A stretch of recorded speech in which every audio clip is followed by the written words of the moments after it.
រាត្រីរស្មីព្រមព្រាយតារារារះនៅលើមេឃខៀវ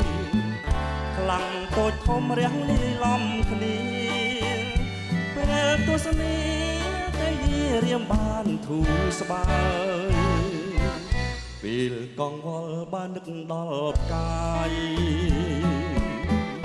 ទុករសាយកាយបានលហែលហើយតែធ្វើមិនដេចនឹងបានឆ្លងឆ្លើយអបកាយអើយព្រោះកាយមិនចេញស្រដីកាយប្រដាប់ចិត្តកាយដួងជីវិតកាយប្រដាប់ចិត្តកាយដួងជីវិតចិត្តបាតីលងខ្សិនខ្សៃក្នុងលោកីហរតីប្រាថ្នា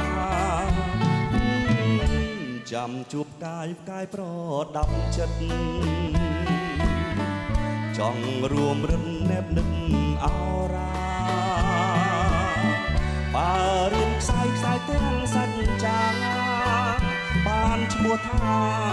ចិន្តាមានសញ្ចាស្នេហ៍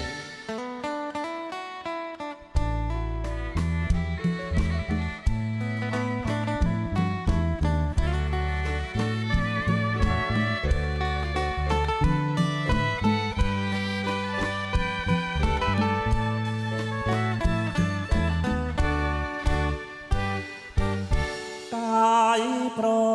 ដាប់ចិត្តកាយដួងជីវិតកាយប្រ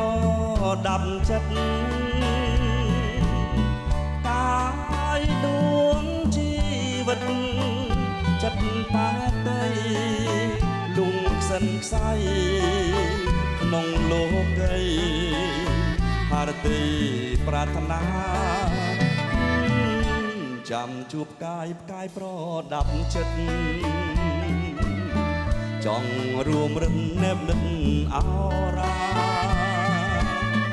បើរៀមខ្សែទាំងសច្ចា